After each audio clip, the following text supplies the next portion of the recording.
Hey there, this is Dennis Anyone with Dennis Hensley. It's a podcast about making things up and making things happen. Creative people, what makes them tick, what makes them hang in there. That's what I love to talk about. Today, my guest is an author, A. Ashley Hoff. He's been on the podcast before because he wrote a wonderful book called Match Game 101, all about the match game. And he's got a new book out called With Love, Mommie Dearest, all about the classic cult camp film about Joan Crawford and Christina Crawford, and it stars Faye Dunaway and no more wire hangers. You know the drill. Ashley did a deep dive, and it was fascinating to read about and also to talk about with him. And we did the interview in person, which rarely happens, so it might sound a little different. And we had a phone call surprise in the middle that I sprung on Ashley, but I think it all came together in a really fun way, and I hope you guys like it. But before we get to the interview, I want to remind you that this podcast, Dennis Anyone, is brought to you by me. I do it because I love it, and I'm super into it, but I don't make any money on it really, but I do have some expenses and some things that come up, and so if you'd like to help out with those, there are a couple of things you can do. You can go to DennisAnyone.net and contribute to my virtual tip jar. There's also a button there called Buy Me a Coffee, where you can just buy me a coffee. It's a small, donation kind of situation, and it really helps. I love it. I got a coffee brought to me by a listener named Steven, so thank you. It made my day kind of. It makes me feel good. So thank you. I appreciate that. The other thing you could do is become a subscriber to DNRstudios.com. That's a group of shows that I'm part of on the Derek and Romaine Network. All these cool, fun gay shows. And for a monthly fee, you get my show early and you get all these other great shows. So go to DNRstudios.com to learn more about that. Also want to mention that the Mismatch game is going to be playing in Palm Springs on August 3rd, Saturday at Oscars. So if you're in the desert, come check us out. It's going to be very fun. I think that's enough for the plugs. And here now is the interview with A. Ashley Hoff, author of the book, With Love, Mommie Dearest. Joining me now, live and in person, it's A. Ashley Hoff. He's the author of With Love, Mommie Dearest, a book all about the camp classic that is Mommie Dearest. Welcome to the podcast. Welcome to my room. It's a little jerry-rigged in here with cords and mics, but welcome. It's a room with a view. It's a room with a view. And that view is of Dennis Hensley. Yeah. And I have my virtual game background for when I host games. It's a lot. There's pets, but you're here. And we're happy you're here because I am devouring this book. I was reading it and then I thought, you know what? I need to go back and watch the movie. And so I watched the movie again. I'd seen it, countless times. Uh-huh. And I have thoughts. But before I get to those, I want to remind folks that Ashley was on the show before. He did the book about Match Game 101, which was the comprehensive Match Game guidebook. And as I was thinking about those two books, I was thinking people must have loved to talk to you about Match Game because everyone loves it. Oh, yes, absolutely. This book, I bet people had different feelings about Mommie Dearest because I think for some people, if you worked on it, it might have been painful. What was it like to go from Match Game, which everyone loves, to Mommie Dearest? It's really interesting because with the Match Game book, because I basically, for that one, Match Game 101, a backstage history of Match Game, I had written it largely between 2002 and 2005 when most of the people were still with us. Right. Production staff members who worked for Goodson Todman Productions, celebrity panelists, guest stars on it, surviving hosts of the later versions and the UK and the Australian versions of the show. So many people were still with us at that time. And so I would approach them and a lot of times they would just kind of laugh.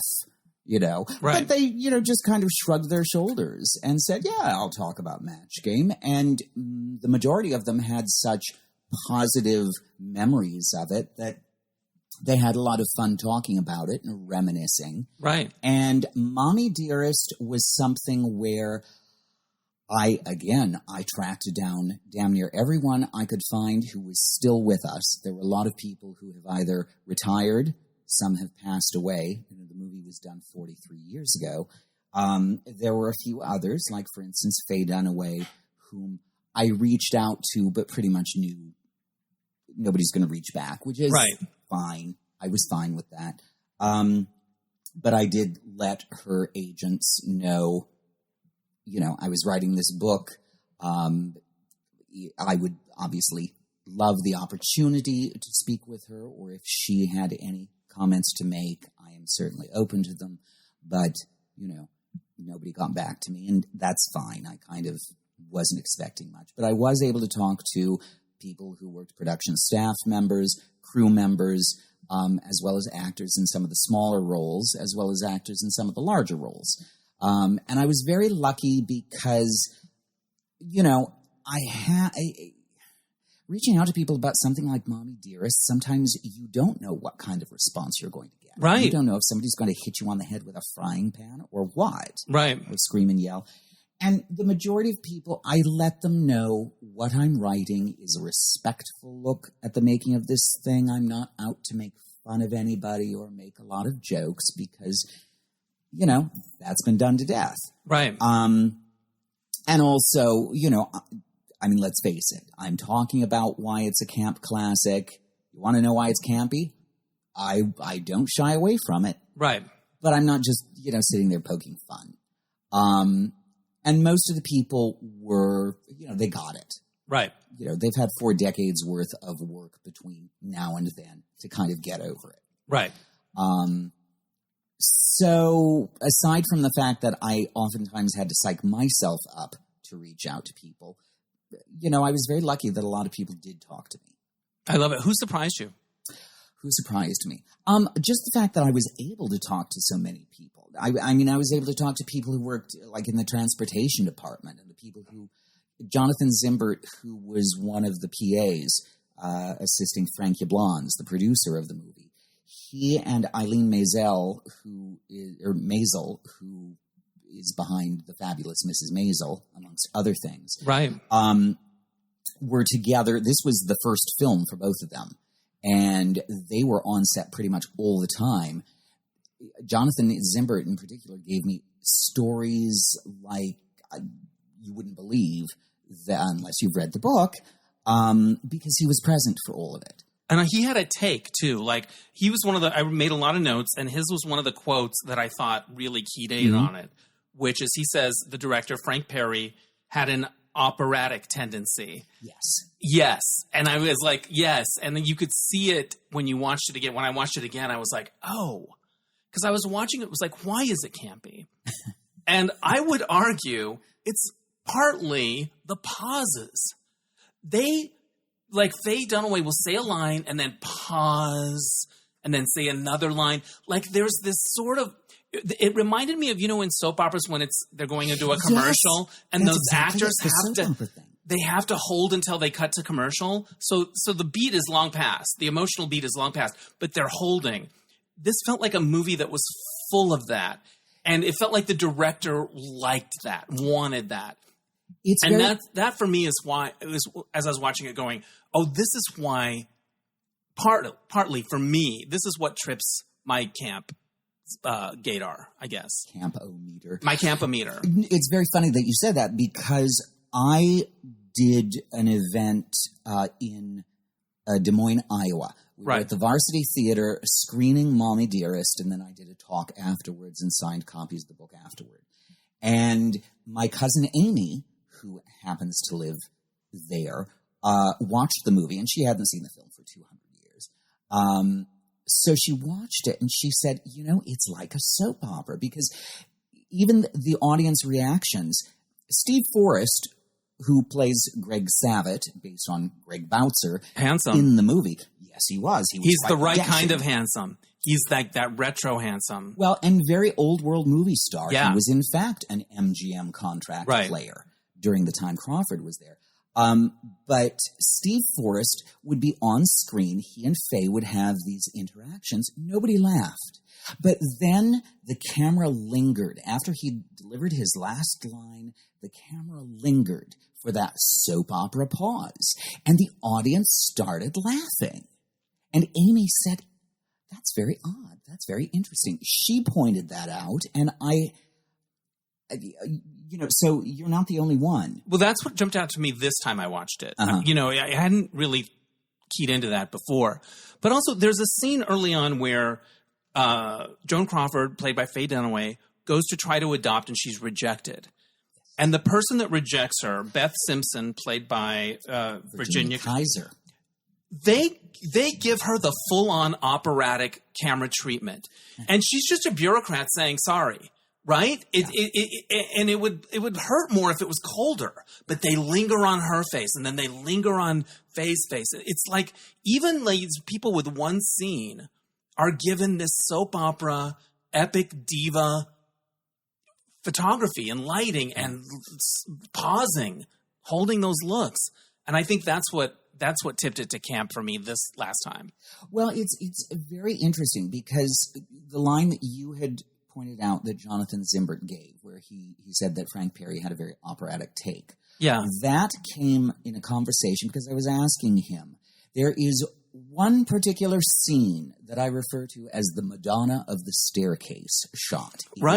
It is when baby Christina is brought in and handed over to her new mommy, who basically gazes at the child like fresh prey that she is about to devour. And she just scoops up the child in her talons. I'm not trying to make fun of Faye Dunaway in the scene, but this is scene, how it is mounted. It really does look like that. And she just looks like she's swooping down and grabbing the child, clutching it in her talons, and then cradles it, and then wafts over to the staircase and ascends like Madonna onto the stairway platform, and then turns to face the audience, the camera that does not exist, right? In this house, right? And she's holding the child, and she's framed against the windows behind her, these arched windows, creating this halo effect, and it's like this Renaissance tableau. And I'm just thinking, what were they thinking? Right. And so I had to ask. I asked Jonathan Zimbert, what were they thinking? What was Frank Perry's take on this particularly ludicrous scene? And he said, Frank Perry, because he came from the theater, he started as a theater director. He made his name in independent movies, which if you have not checked out David and Lisa and some of his other movies that he worked with his then wife Eleanor Perry, please do. Right, Oscar-nominated movies. The first Oscar nomination given to an independent film was David and Lisa in like 62 or 63. But Frank Perry started in theater, and he knew Christina back in the day. So he was actually privy to some of this stuff when Christina was still just kind of, getting over it. Right. And he, in reading the book, he basically saw it in operatic terms. And he kept saying to Faye, be bigger, be bolder. He kept saying to her, be Medea. You are Medea. And so she was. Right. And that's one reason that Faye has always been so hurt by this movie. She was simply doing what she was literally directed to do, which was give an over-the-top performance. Yeah. She did, and did beautifully. She did beautifully. Like, I marvel at her ability to take two words, Barbara, please, and turn them into like a clarion call for gay people. Yeah. Just by the way she said it, the inflection. She doesn't have a whole line. She has two words. And she does it over and over again in this movie. It's weird. As a gay man, you are like, have I seen this movie very many times? Or have I just seen reels of it in gay bars played? Have I just seen the moments? I think part of it is child abuse is such a tough topic that if you play for realism, I think you got more of a chance. But to take that and then add on top this sort of larger-than-life treatment, I don't know. I was thinking of like what has done child abuse where it's compelling but like not campy. I think I thought of Precious, maybe something like that. Precious, yeah. But that was down and dirty realism. I mean, it was. I don't know. I just think it's a tough topic, and then add to that the pauses and the operatic kind of point of view. Well, it was given this lavish, A-list movie, old school Hollywood treatment, right? Because it's old school Hollywood, right? That's the topic. I think the veneer of glamour is always going to kind of attract the LGBTQ, LMNOP, or, certainly in the beginning it was gay men. Right. I think now it's the full spectrum of people, and certainly the mainstream, that now are in on the secret.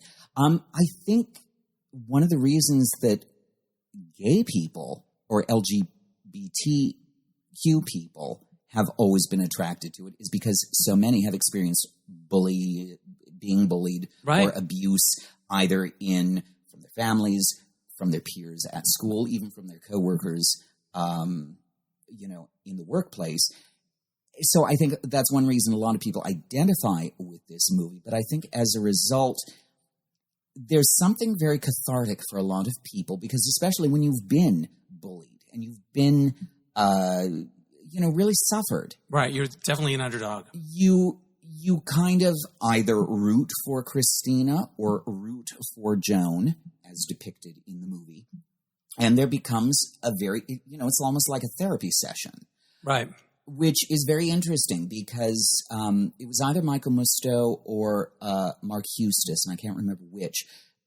Both I had interviewed for my book, but one or the other of them had pointed out, the gays that are watching the movie and cheering on, Joan to, beat the kid up or whatever, they totally get the darkness. They are using this as a kind of a tool to work through things. And I thought that was a very interesting take. Yeah. It's one of the reasons that so many people do get really into the movie and respond almost like they're watching a basketball game or something. Which team are you rooting for? But at the same time, it's more than just simply making fun of everything. It really does become kind of a therapeutic situation. Yeah. So I'm never going to knock anybody for the reasons that they're watching Mommie Dearest, right. whether it's because they're watching the unintentional campiness, the unintentional comedy, or whether they're watching it for some sort of therapeutic, trying to come to terms with whatever they themselves have gone through. Well, even when you're appreciating it for its camp value, the beating scenes are hard to watch. Like, for me this time, I was like, this is not easy. It is a violent movie. Yeah. I mean, it really is. And Mara Hobel, is that how you pronounce her name? Hobel. Mara Hobel. I didn't get either of them right. There were syllables. I was shooting for some syllables. But anyway, she's terrific in your book. And she's good in the movie. Like, Faye is doing all of the pauses and all the thing. And Mara's kind of keeping it together, like contained. Like I think I feel like she didn't jump on that train. But what was interesting about reading your book is that when Christina Crawford wrote the book, people weren't really talking about child abuse or any kind of. It was pre-Me Too, all of these things that have come up where people are starting to tell their stories. This was really early in that, and as it was being made, there were people that were sort of on Christina's side, and there were people that thought she was out for money. And what struck me as really interesting about your book is that Faye Dunaway never met Christina Crawford and really kind of seemed to be there to defend Joan in a way. Oh, she was. She was. That is really interesting to me. Well, what's really... It's like that Hollywood is circling the wagons. Yeah. Yeah. Well, they're protecting their own. They relate to the star. I'm a star. I understand what it's like to be a star. Anyway, I just thought that was really interesting that Faye Dunaway took a side. Well, I mean, when Joan Crawford passed, which was 1977, right. Christina's book came out the following year, 1978. So it really was a case of, quote unquote, too soon. Right. Today, Ryan Murphy can do feud with Susan Sarandon and Jessica Lange playing Betty Davis and Joan Crawford duking it out on the set of Whatever Happened to Baby Jane. And nobody bats an eye because it's 40 years later. Right. After Joan Crawford's passing and, 35 or something since Betty has passed. So there's been a lot of time, there are a lot of people watching something like Feud who were not even born when those two women were still alive. Right. Whereas Mommie Dearest came out in 1981 and everybody who was watching the movie remembered Joan Crawford very clearly. Even if they were not active when she was really at the height of her fame, they were still seeing her movies in rerun on, the Late Late Show or that sort of thing. So she was still fresh in everybody's minds. The one thing that Christina's book did, which I think is to her credit, is she had made distinctions between disciplining your child and child abuse. Right. For the longest time, especially when you watch Christina on those talk shows, she was on Donahue and all the talk shows of that era, people are saying, my father, hit me, and he hit me because he loved me and that sort of thing. He wanted me to grow up right and that sort of thing. And Christina is making clear distinctions. There's a difference between hitting someone, spanking a child because they have done something wrong. Right. And taking aggressions out on your child because, I don't know, you had a shitty day at work, or you had a lousy life, or you hate your wife, or whatever the reasons are. At that time, in the late 70s and early 80s, nobody was making those distinctions. It was just, they were defending disciplining your child. And the simple fact is that was not what Christina's book was about. Christina's book was about bullying. Now, there are a lot of people who say, oh, Christina exaggerated certain events, or, certain things were made up, or this, that, and the other. And I was not present for that. I can't speak on Christina's behalf about that. But I will say that there were enough people who knew and who worked with Joan or were friendly with her who do say they witnessed stuff. Right. And Christina's book had a point. So, I'm not going to cast aspersions at anyone, but I will say that I just appreciate the fact that Christina did a public service as far as at least bringing the topic, bringing these distinctions between disciplining and abuse out into the mainstream conversation. At least people are more aware of it. There have been laws that have been passed in the past 4 decades that were not on the books previously. Right. It was talking about something that was taboo. I don't know the rest of her story. Is she still alive? Did she pass away, Christina Crawford? She's still with us. She's still with us? Yeah. Wow. What do you know about her today? She actually had, a few years back, attempted doing a stage musical adaptation of the book. Oh, yes. Where's the GoFundMe? I'll donate. I have $10 burning all in my pocket. And they did like I think it was a one night only reading of it, or a one weekend only reading of it to get it on its feet and shape it. But then COVID hit. Sure. And that, of course, shut everything down. All right. Well, I'm rooting for that to happen. Yeah. This came out in 1981? The movie, yeah. September of 81. Okay. I'm in high school. Mm-hmm. I have a friend who's a couple years older than me that's maybe out of school named Tommy, who's gay, but nobody's ever talked about it. We've never talked about it. I haven't dealt with my own stuff at all. Like, it's like nobody has a sexuality. Like, but he would quote, "Don't fuck with me, fellas. It's not my first time at the rodeo." Like, right soon after. Like, he is not on Facebook learning that this is the gay campy thing. Yeah. He decided independently that that's going to be a fun thing that we quote. Not 20 years later after we've seen it playing in gay video bars. Yeah. That year when it was maybe on HBO, and maybe you only got to see it once in the theater. Yeah. But it like, those lines just like bear into you. Yes. And her line readings bear into you in a way that you want to leave there and repeat them all. Faye Dunaway gave a performance for the ages. Yeah. And despite the fact that she was, again, criticized from the very beginning for chewing scenery and giving an over-the-top performance, yes, she did. And you want her to. Right. It's very interesting because I remember when Valley of the Dolls came out on DVD in, I think, 2005.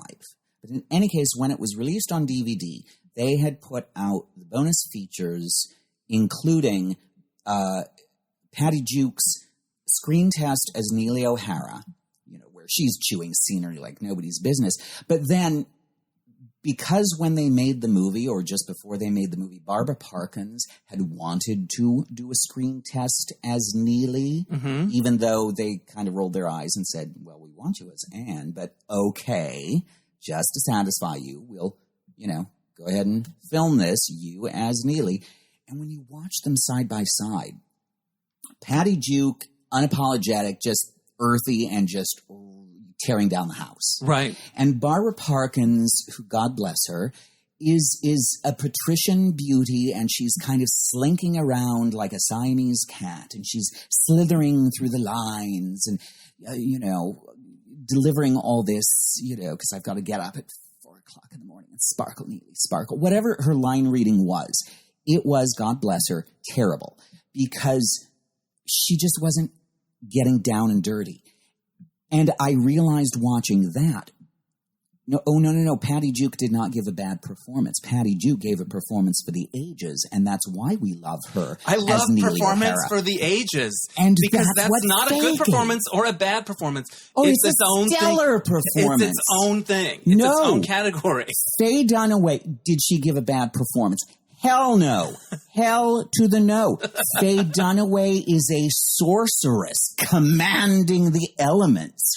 Earth, wind, I'm fire. having to adjust the audio level because sorry. because your fervor is so inspiring. But it's the truth. She gave this performance where she's summoning the elements, and she's just giving a powerhouse performance. She is all in. And that's why a teenage high school boy, closeted and gay, is going to say, "Don't fuck with me, fellas," and just run around high school like he's confronting the, chairman of the board at PepsiCo. Right. And even on some instinctual level, you're going to just zero in on that, and you're like, yes, you are going to be cheering for her.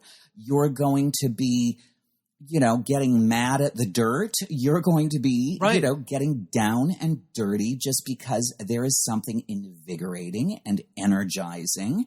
And that's what Faye Dunaway is. Yeah. And it's no wonder that in this documentary, Faye, that has just come out. Right, I just saw that. I wanted to ask you, what did you think? I thought it was quite good. There are a lot of people who said, well, it skirts by certain things and whatever. And I thought to myself, oh, no. When you read between the lines, when you're watching what's going on, it is a very deeply personal documentary. And because we've all heard the stories. Sure. We've all heard the stories about Faye Dunaway's temper and temperament and whatever. I've always thought to myself, but couldn't say it in the book because I had nothing to base it on legitimately. I've always thought, she's undiagnosed bipolar, or there's something going on here. Right.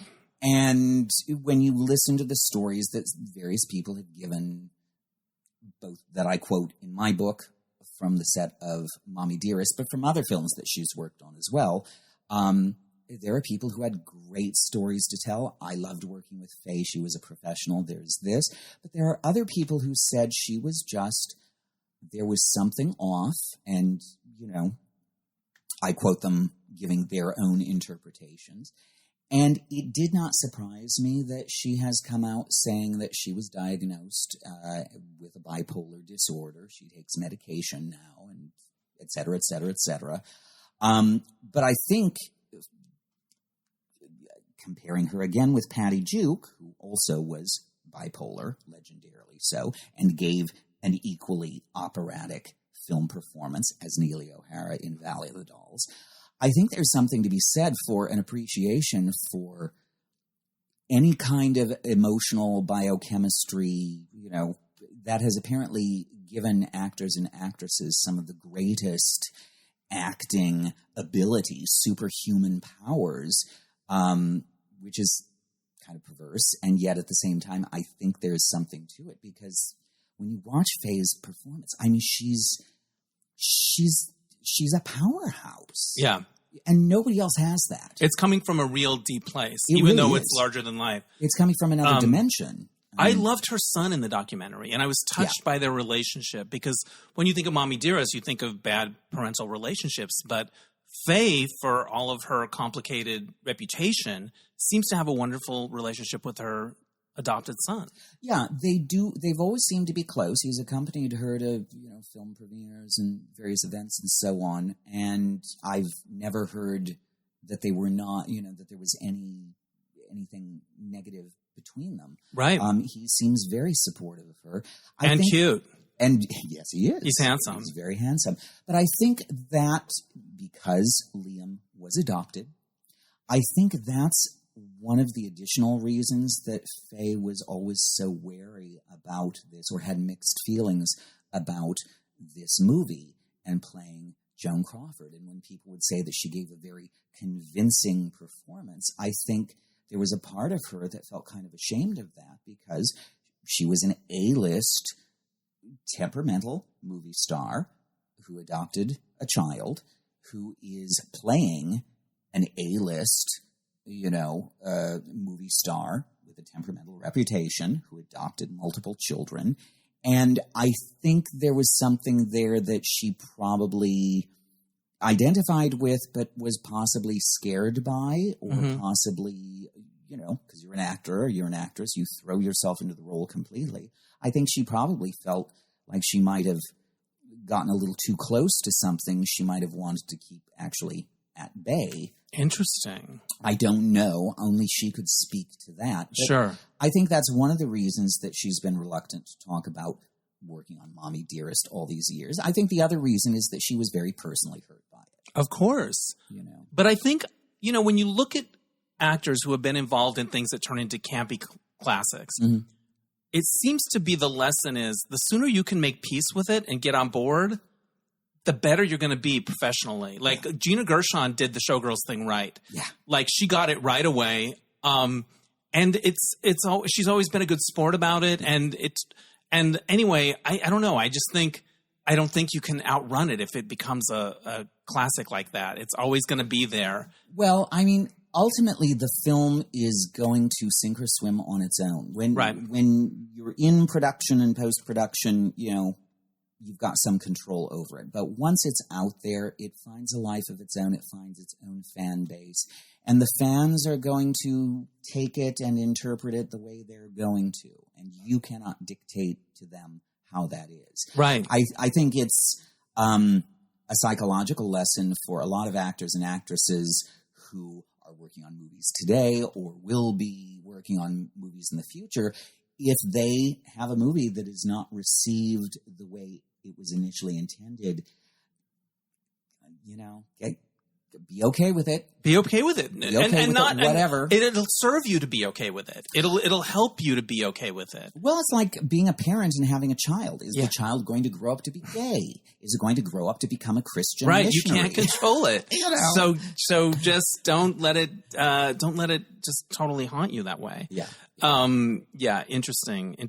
Did you see RuPaul's House in Architectural Digest? I have seen it otherwise, but I did not see the Anyway, there was the tour. I just thought, this looks like Mommie Dearest. Did you think that? Oh, yes, absolutely. Well, it's very much that Hollywood Regency. Yes. And the sets for Mommie Dearest, Mommie Dearest, 1981, was really the last of the really lavish studio films. Because when you went on that set, those were real marble floors. That was real tufted silk on the walls. I mean, nowadays they would just green screen the whole thing. Right. But this really was real. Like they built this house on two separate sound stages at Paramount, and it's just amazing to look at. Yeah, and you write a lot about the set and all the details that went into the costumes and the wigs and things like that. Yeah. You write about the cast and crew screening, and a lot of the people working on it really thought they had an Oscar contender, right?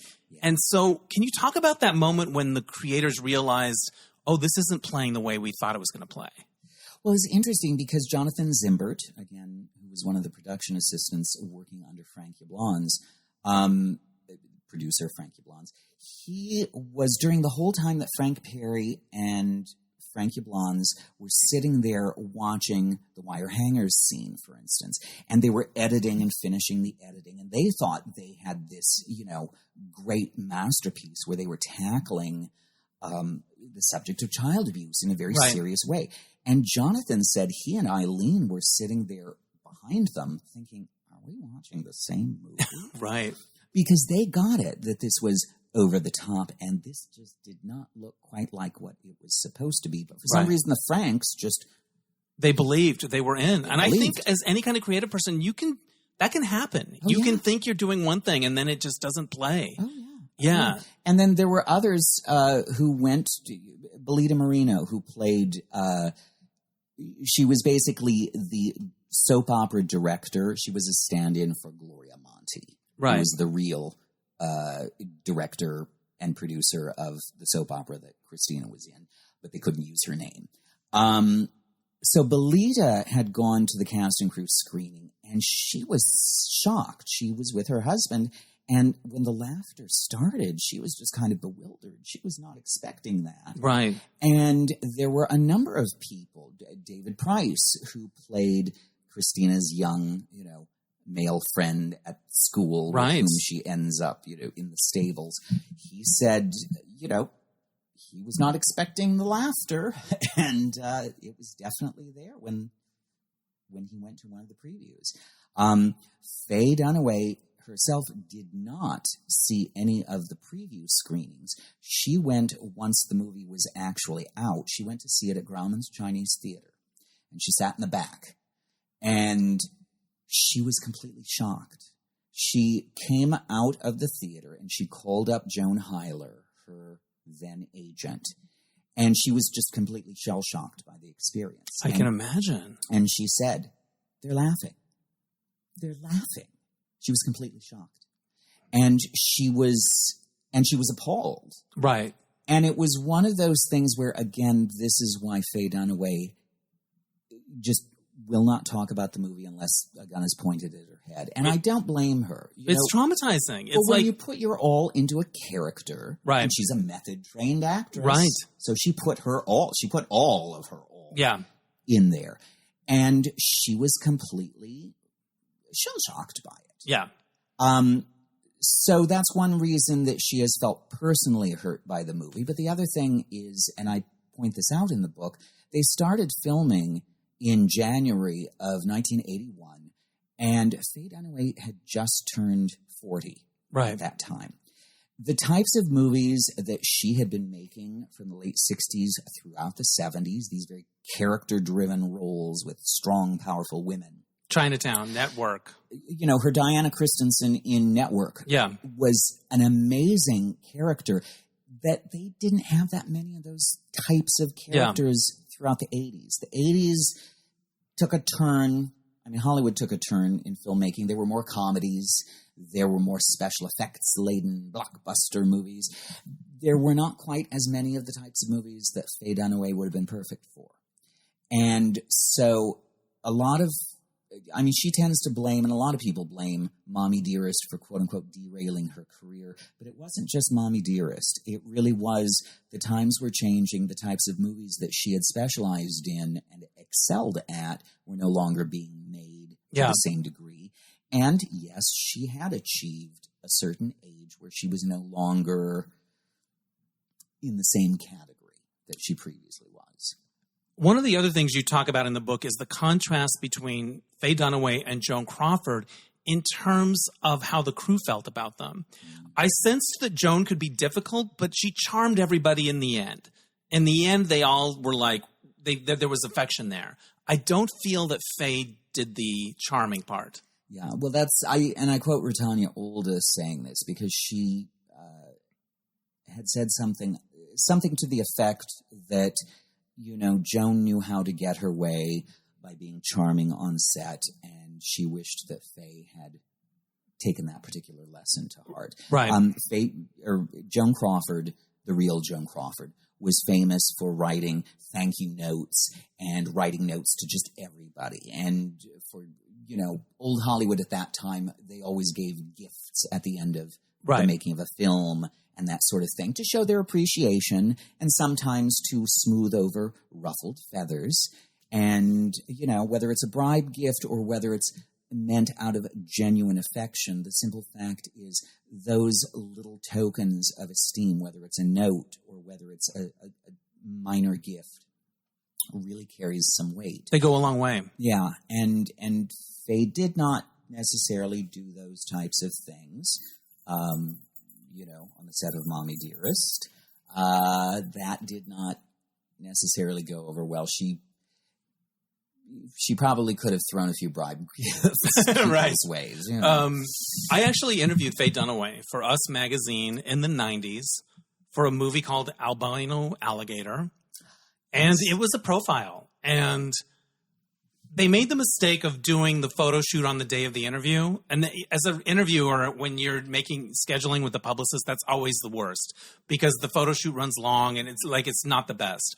So I go to the photo shoot, keeps me waiting longer than any other interview subject in my career, like 4 hours. And I can remember the hours sort of going by, and I can remember what publicist it was and just this sort of, and I think there was talk of lighting and angles and it was, she wants the look to be right. Like that's something that comes across in your book. But then when it finally happened, we went to the Ivy, very glamorous, and she was great. She was charming. She was game. I'd love to go back and listen to it. I do have the tape. And it was good. But those 4 hours were an emotional journey for me. I can remember how I felt at hour 1. I remember how I felt at hour 2. It was a journey. Yeah. So, but it's very interesting though. What you're saying is that on set during particular times, the search for perfectionism can be enough to make anybody want to drink heavily. Right. Or desire a bribe gift. But then Faye Dunaway can be very charming. I have stories from people who loved Faye. Billy Masters, famous gossip columnist, right, who kind of made a career in the 90s. He used to have this column, and then there would be 4 or 5 items, and then the bottom would be Faye Watch. Exactly, because he was writing about, at that time when she was doing Master Class, I think. Right, all that stuff.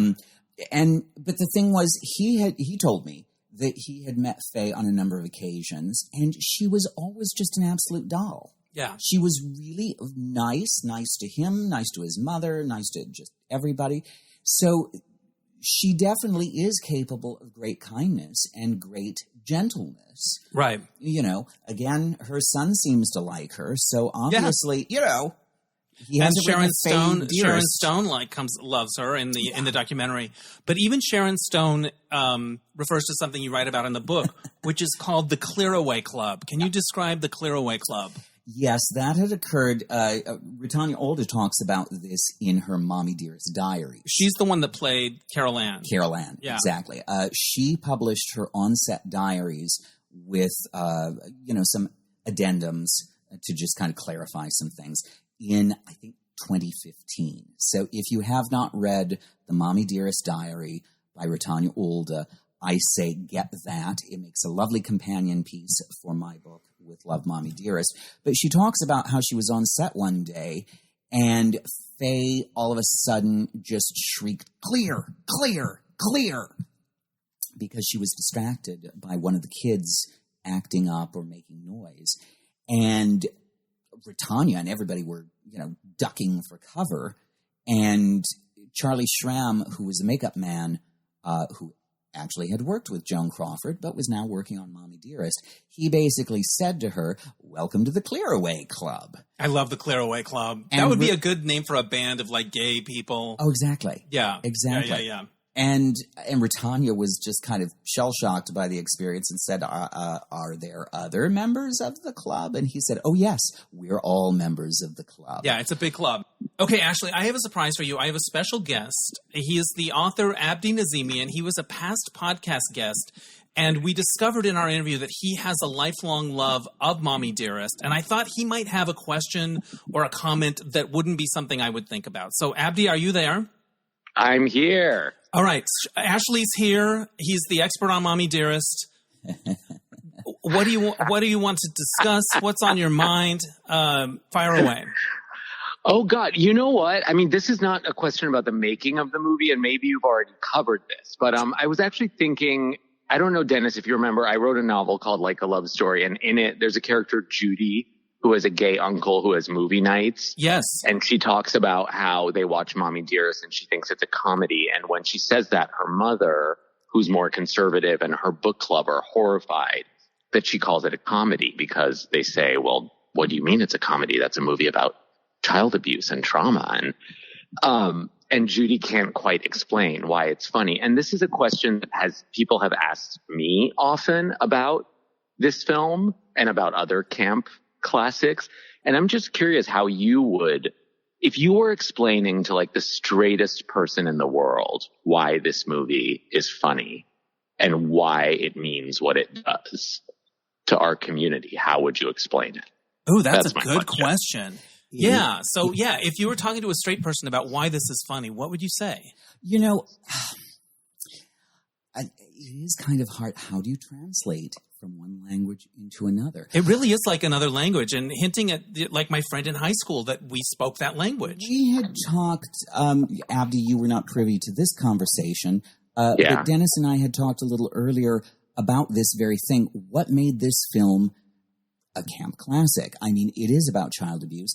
And yet there are these moments, there are these risible lines, some of them immensely quotable and very famous, that for some reason you don't take them as just straight dialogue. There is something amusing about them or ironic or something. And that, coupled with the very heightened style in which the film was made, those long soap operatic pauses after somebody has delivered a line before the scene cuts to the next scene. And all these moments, like the Joan Crawford, Faye as Joan carrying the baby up the staircase and then just acting as if cameras are trained upon her the whole time. I mean, there's something very over the top. It's glamorous.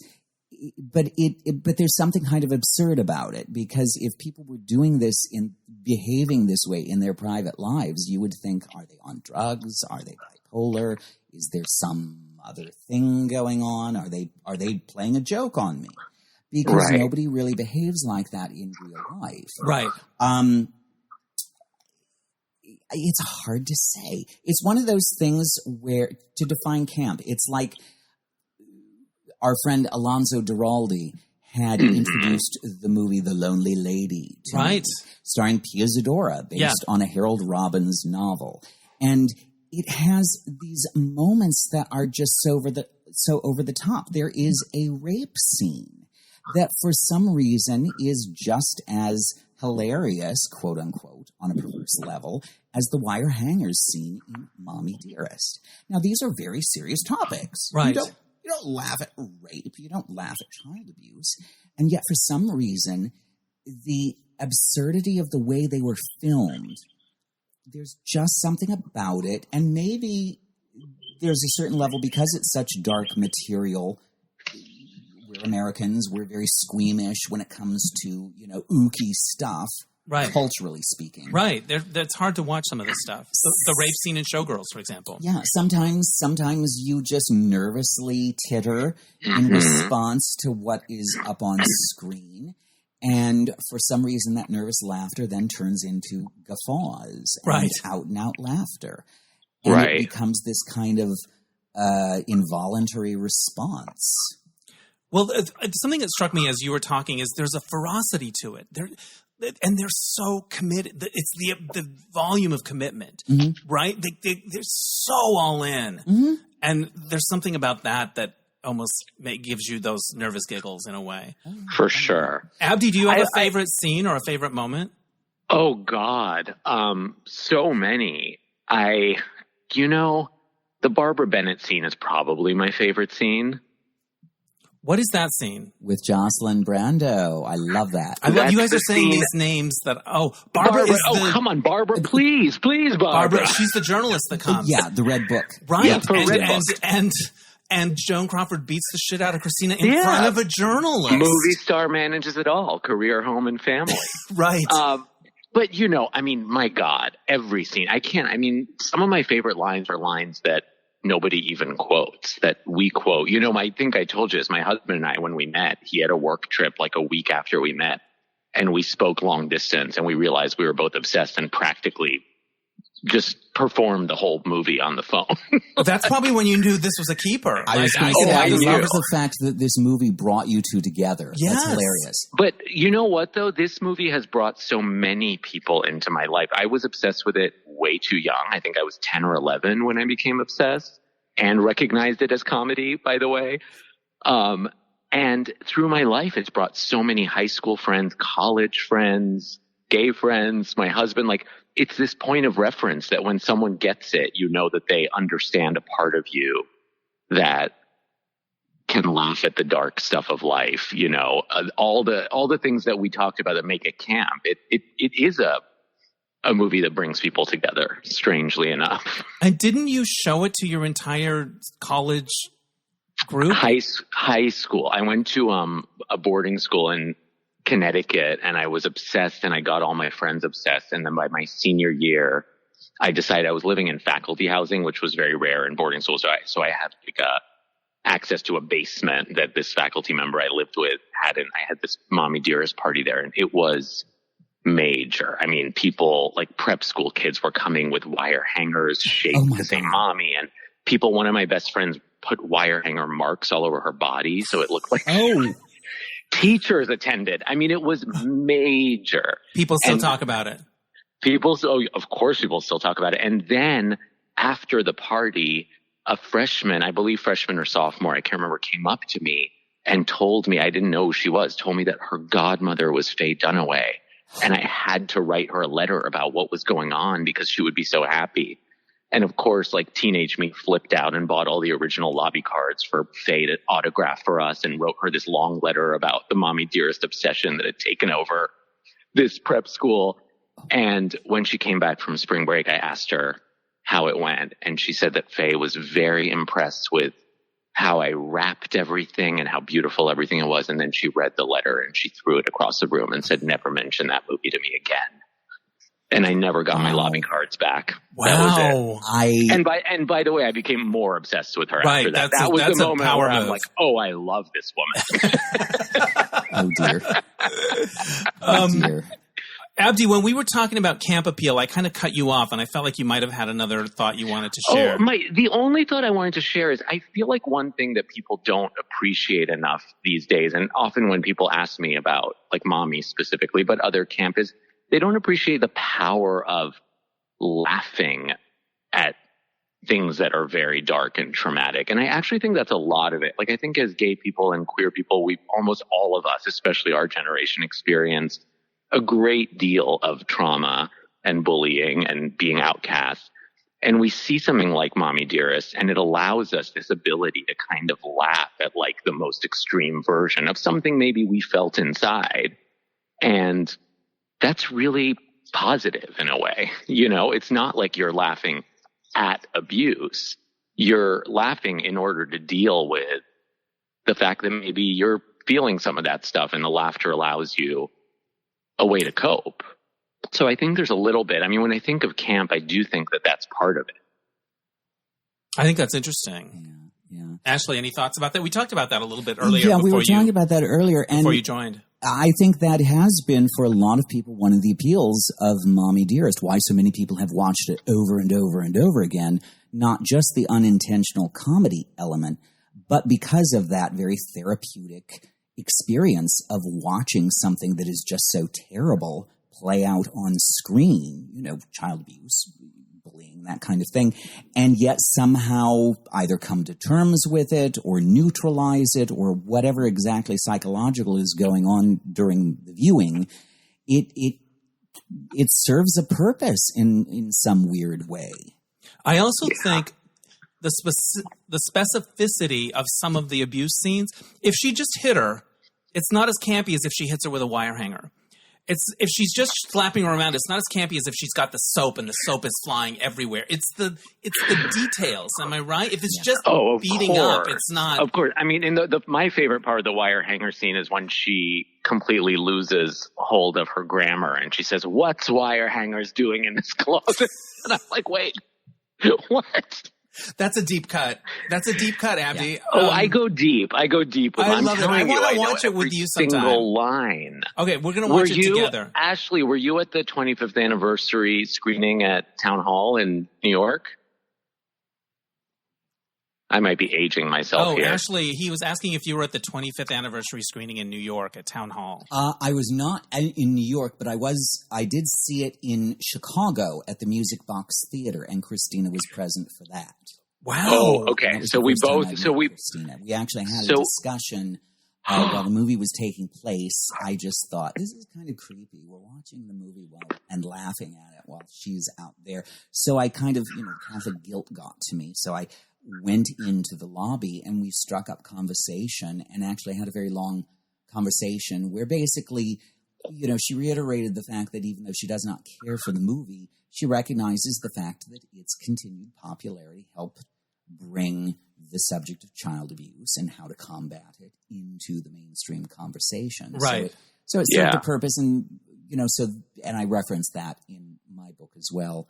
When I was writing with Love, Mommie Dearest, we had an email exchange, Christina and I, and she just basically reiterated the fact that she felt that it was a missed opportunity, and she still doesn't like the movie any better, but again, she at least recognizes the positives that have come from it. Yeah, and there are movies that were probably Oscar winners that we don't think of ever. Yeah. And this movie is still really alive and part of our imaginations, Absolutely. The Oscar winner for Best Picture in 1982 was Chariots of Fire. Right. Oh. Everybody remembers the theme song. Oh, I've had so many good Chariots of Fire parties. I mean, the Friends. I mean, we guffaw. Nobody has watched that movie in 43 years. Abdi, thank you for chiming in. You brought a fresh take, and I loved hearing the Faye story and sharing that with Ashley. So. I thank you for having that. By the me. way, Abdi, I want to tag along when you and Dennis watch the movie again. Yes, we have to do that. Yes, I want please. to. Also, I want to say this. That. I love the Mommie Dearest font. They nailed the font. Yeah. Not even in a campy way. It's solid. It's perfect for that movie. All right. The font is perfect. Have you discussed how the director is Katy Perry's uncle? No. What? The director is Katy Perry's uncle. Frank Perry. Isn't he Frank Perry? I think I did read that somewhere. Wow. I read that. I'm pretty sure it's true. Wow. I mean, I want sense. Katy Perry. I know Drew Barrymore is a huge fan of the movie, but I don't know how Katy Perry feels. I know. Well, Katy Perry, she's not reading the room right now. She's going to be listening. She's going to be listening to this podcast for sure. Yeah, she always She's does. a Dennis listener. She really is. All right. That's good to know. I'm going to be thinking about that for weeks, the Katy Perry connection. That's right. Okay. Right. Thank you for chiming in. This was fun. It kind of worked. I love it. All right. It's my favorite subject to talk about. All right. We're going to hang out soon. We'll go to another movie. I loved our movie outing. Okay. Bye. Me too. Bye. Okay. So that was a delight. That was fun. I felt like I was on a radio show. I saw, taking a different direction, I saw Joan Crawford and Johnny Guitar a month or so ago with my friends Doug and John. Alonzo Duralde was doing a thing. I'd never seen it before. Mm-hmm. Joan Crawford is a little older than maybe the character. Like Joan Crawford touches me because she's what I like to call a try-hard. When the actor Jeremy Strong, when there was a lot of buzz about his method actingness and the Succession, and there was a bit of a backlash, I was always on his side, A, because he moved me so much on that show. I just think he's brilliant. But also I feel like there's a little bit of snobbery toward people that try really hard. I feel like Joan Crawford was a movie star because she willed it, like in a way, like she wasn't like there was and I saw this in Johnny Guitar, like we're all just going to believe she's a fucking movie star because she told us she was in a way, it's not, and she's talented and she's beautiful. Yes. But it's not undeniable in the way that it is with some people. It's her. She's going to fake it till she makes it. And then she's going to keep making it until she keeps making it. There's a try-hardness to her. Joan Crawford embodied the power of positive thinking like few others. Right. She really was. Well, first of all, I mean, if you know anything about her background, she came from nothing. And she really did reinvent herself. And so as a result, because she reinvented herself possibly more than a lot of other comparable movie stars did, she like, that was one of the things that shaped her outlook. That's why she felt that her children, Christina and Christopher and the twins, had to be just as, right. Hard scrabble. And she was white knuckling her whole career. She was all about pull yourself up by your bootstraps, regardless of whether you've got boots or straps. Right. And, that shaped her entire outlook. That's something to admire on the one hand, but it doesn't make you cute and cuddly and warm and fuzzy. Right. It makes you really tough, and especially in something like Johnny Guitar, which is this, Western shot in primary colors with that hard Technicolor look. Right. She's wearing the red lipstick, and it's just redder than red. Right. The bold primary colors. And there's a harshness there that on the one hand fits because, you're in the West. Right. You're battling Mercedes McCambridge. That's going to bring out the toughness in you. But she's also sort of thought as treated in the script like a sex bomb. She really is. And okay, and all right. And apparently... We'll believe it because they want us to believe it. And apparently this entire town, which is nothing but men. Right. And just her and Mercedes McCambridge. So I guess by comparison, she's the sex bomb of the two, ? Right. It's just one of those things where you just kind of go with it. But Joan Crawford's greatest performance was Joan Crawford. It really was. And there are modern day performers. I feel like a little bit like that with Jennifer Lopez, who I like, but it's like a white knuckling. I'm going to work the hardest. I'm going to try the hardest. And that's why when something doesn't go well, it does feel like life and death, which is why somebody might be driven to smack their kid with a wire hanger because the stakes feel life and death all the time. Yeah, that's a lot of pressure to live with. Yeah. I mean, and then when you watch Joan Crawford's performances in, her later films like Female on the Beach, which I love, or Torch Song, again, she was of a certain age during the making of those films. She had to try harder. She had to give more of herself, but the studio was cutting the budgets more and more with each progressive film. Right. And so, you could sense that uphill battle, will, determination element in that portion of her career. It's easy to forget what she was like, in her 20s and 30s when she was really like in Grand Hotel, which was this all-star cast with the most luminous stars in Hollywood. And she's outshining them all. Right. Even Greta Garbo. She's her Flemchen, the secretary, to Wallace Beery. She's delightful. She's light and effervescent, and she's young and sexy. It's very easy to forget that Joan Crawford existed. You don't really get a sense of that from Mommie Dearest, unfortunately. And if you watch something like, The Women, where she's fabulous as the other woman. And I mean, she really was far more talented than she was given credit for being. Most people thought she was very glamorous, or they remember the harder-edged qualities of her later films. But they forget that she really had great charm, and she actually had a lot of versatility. Right, and she had all of these sort of ups and downs in her career. Like, she was sort of washed up and came back with Mildred Pierce, but you also felt like her career was everything. Yeah. Like, she's not like, I'm going to go rescue dogs and I'll be happy as a clam. No. She was not going to go into retirement. No, it's Hollywood or bust. Peacocks. No. I'm going to look at my list because I have a few random thoughts that I want to get your weigh in on. The movie did well financially. It was not a flop. It was not. It was a critical failure, but it was never a commercial failure. Yeah. How did it do well, or just did fine? It was the fourth, if I remember correctly, it was the fourth highest grossing film of the year. Interesting. And that was 81. What else was coming out that year? I think 9 to 5 was still in theaters at that point. And I can't remember what the other, probably one of the Star Wars movies. Sure. But it did pretty well. It did fine. It wasn't a financial flop. The other thing that I remember I saw watching the movie, Joan Crawford actually filled in for Christina Crawford on that soap opera. Yes. That is chutzpah. Yes. Right? Like, her daughter's sick, and she's like, I'll just do it. Like, who thinks like that except for Joan Crawford? Well, and it's funny because Bruce Blanche, who wrote the foreword to my book. Delightful. I interviewed Bruce very extensively because he had a lot of personal There's knowledge. a picture of me with Bruce Blanche right behind you. Do you see it in that little frame? You're pointing right at it. Go up. It's in the group shot. There it is. There it is, right there. Bruce. I love that was Bruce. After my first show I ever did at the Village. Well, Bruce was in college, in Ohio when he was hanging around the dorms one day when a friend called him and said, turn on, whether it's CBS, ABC, whichever channel it was, right now. And he turned it on, and it was Joan Crawford, as he put it, drunk off her ass, playing, you know, a woman half her age. Playing Christina's character. You know, Joan Crawford at that time would have been in 60-something. Right. Playing a 27-year-old housewife. And, you know...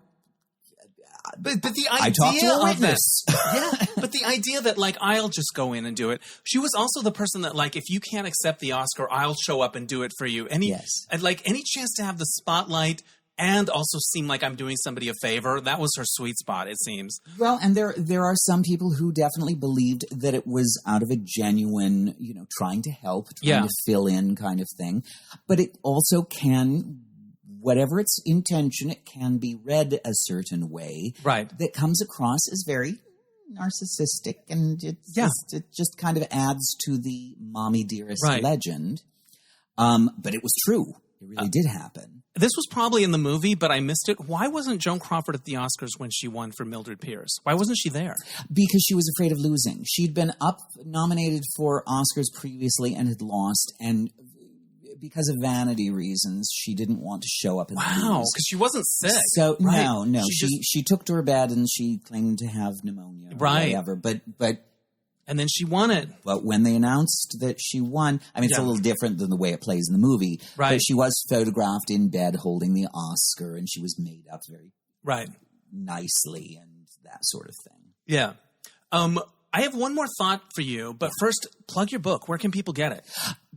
Anywhere, any retail outlet that sells books. You can get it from the usual online sources. However, if you want to be a diligent, good-hearted person, go to your local mom-and-pop indie bookstore, the kind of brick-and-mortar stores that they used to have back in the day, and ask if they've got it in stock. If they don't have it in stock, they can order it for you. It's With Love, Mommie Dearest, the making of an unintentional camp classic. The cover price is $19.99, but you might get it cheaper somewhere. Right. And Chicago Review Press is the publisher.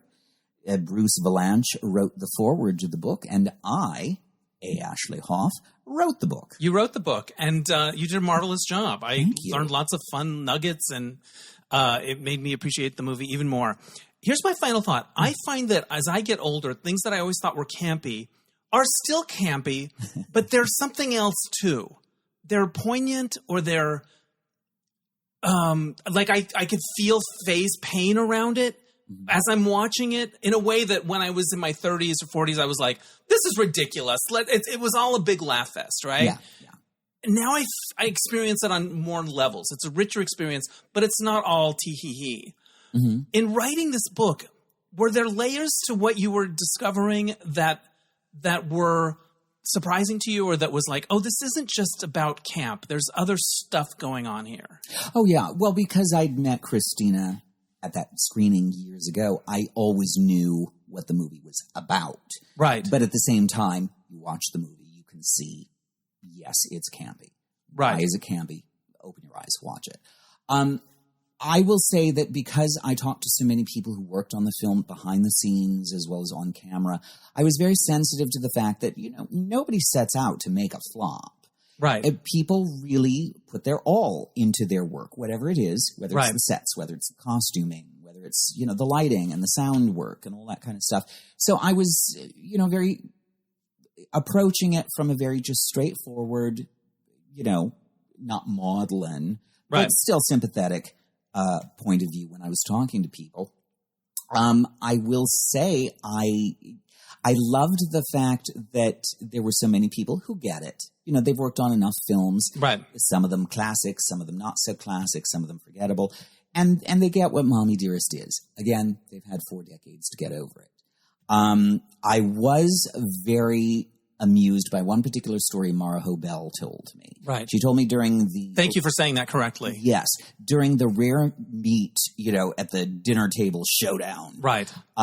She told me throughout that filming of that scene, or those collection of scenes, that rare steak actually looked very appetizing to her because she likes her meat bloody rare. Right. And I thought that was hilarious because, you know, it's supposed to be this traumatic scene in both Christina's original book, right, and also on screen in the movie. And it just becomes this showdown over, you know, during the war years, this was rationed meat. You know, this is very valuable stuff. I would say just don't feed it. Don't waste it on a child who doesn't want to eat it. But that's just me. Right. Give the kid vitamins, you know, which she says, I've had my vitamins, pills. And it's just one of those things. And then Faye, of course, delivers the line. She negotiates everything like a William Morris agent. Right. And again, this is why we laugh at the movie, because it's hilarious. She doesn't just say she negotiates everything like a William Morris agent. She's like, every word is like mellifluous. Like exactly. they're almost like songs. Like if you could chart the sound waves, they're almost melodic. She delivers it like Shakespearean sonnets. Yeah. Barbara, please. Like I feel like that could be written on a treble clef and a bass clef. Oh, like, exactly. Right? And that's why it's just delicious. Here's my final thought. What'd you love about working on this book? I just love the fact that I was able to shine a spotlight on, you know, the people that worked on the movie, but also I was able to answer the question that I myself had always wondered, what were they thinking? And I was, courtesy Jonathan Zimbert, as well as the others weighing in, I think I've answered that question. What were they thinking? Why did this movie turn out to be the train wreck of all train wrecks?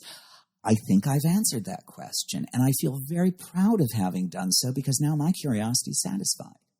I love it. I love it. And lots of ours is as well. Thank you so much for doing this. Coming to the house in person, face to face. Thank you for having me. We don't need Zoom. All right.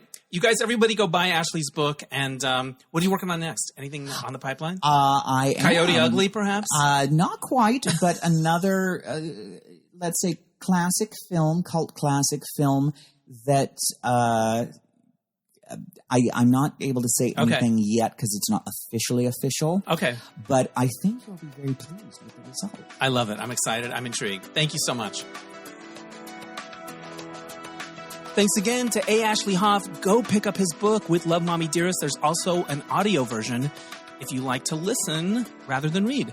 All right, so this happened. I co-created this game, as you guys probably know, called You Don't Know My Life. And occasionally I do in-person game nights where I host a group of folks, sometimes multiple tables. It's really fun. When Jeb, my co-creator, was living in LA, we did a lot of big events together. That was a blast. He's since moved to Portland.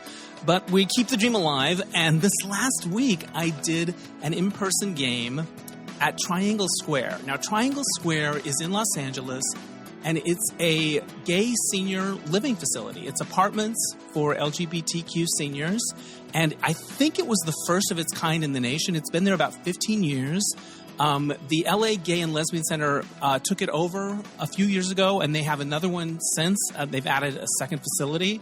But it's like this cool senior place where they have free meals during the day. They have activities like art classes and bingo and movies. And it was just wonderful to be there. My friend John Imperato, who used to be the cultural arts director at the LA Gay and Lesbian Center, he was the partner with me on the Mismatch game for so many years. He teaches a creative writing class there once a week. And so he invited me to come in and do the game with his students. And there ended up being 8 players altogether, including John. And we played this game with these gay seniors. First of all, it was in this cool art room where you could tell that they've been making costumes and doing crafts and having all kinds of fun. I was sort of introduced to each one, and like there was a gal that always matches her hat to her outfit, and there was a guy that was the art guy that made everybody Halloween costumes and puppets, and one player brought in his Cher action figure, just like kind of like a security pet or something like that, an emotional support Cher action figure doll, and she observed the whole thing, which was great, looked fabulous, and it was just really fun to play with these seniors, and I was very moved by their stories. We talked about first kisses or amazing kisses. I don't think it was first kisses. Stories about things, wild things that they did, romantic things. People talked about the Bijou Theater in Chicago, and just like, I don't know, it was just really moving to share the game with my gay elders and hear about their lives and their stories. And, I went in and I was like, I was showing the questions to John. I was like, is this a little too edgy? And he's like, no, they like to go edgy. So there were a few scandalous stories. One player actually had like an 18-year romantic relationship with a singer that was on the pop charts, like in the 70s, 80s. They wouldn't say who it was for whatever reason, but like somebody that if I said, well, if you said the name, would we all know it? And they're like, yeah. So that's intriguing. 18 years. Another person got flirted with by Barry Manilow at a party. Like, it was just like really fun. So what a treat. I'm going to post some pictures on my Instagram from the game soon. And I'm also going to share some pictures in my newsletter, which, by the way, I do a monthly newsletter. If you want to get it, go to DennisAnyone.net, and there's a little box there called newsletter. Just click on it, and it just kind of what I'm up to, things, photos, try to keep it fun. That's about it. Also, I want to plug that the Mismatch Game 20th anniversary show is coming up in September on the 28th, which is the day before my 60th birthday. So we're going to have a big reception party after the game in the courtyard at the Gay and Lesbian Center Village. And tickets are already on sale, and they're going to go fast. So if you want to catch the 20th anniversary show, can you believe it? Just go to LALGBTcenter.org and then click on like cultural arts, and hopefully you'll find the ticket link. It's going to be fun, and I can't believe it's only like 2 months away. All right. I think that's enough for this week. I want to give a shout out to Oscar Rosario for mixing the episodes. My theme music is by Mark Daniels for placement music. I want to plug my other side businesses. You Don't Know My Life. I host virtual games. If you know anyone in HR or groups of friends that want to do virtual games, go to youdon'tknowmylife.com. And I also interview people about their lives like a podcast. And it's called Lifecast with Dennis Hensley. And you can learn about that at getalifecast.com. All right, that's enough for this week. Thank you so much for listening, and we'll catch you next time on Dennis Anyone. Bye!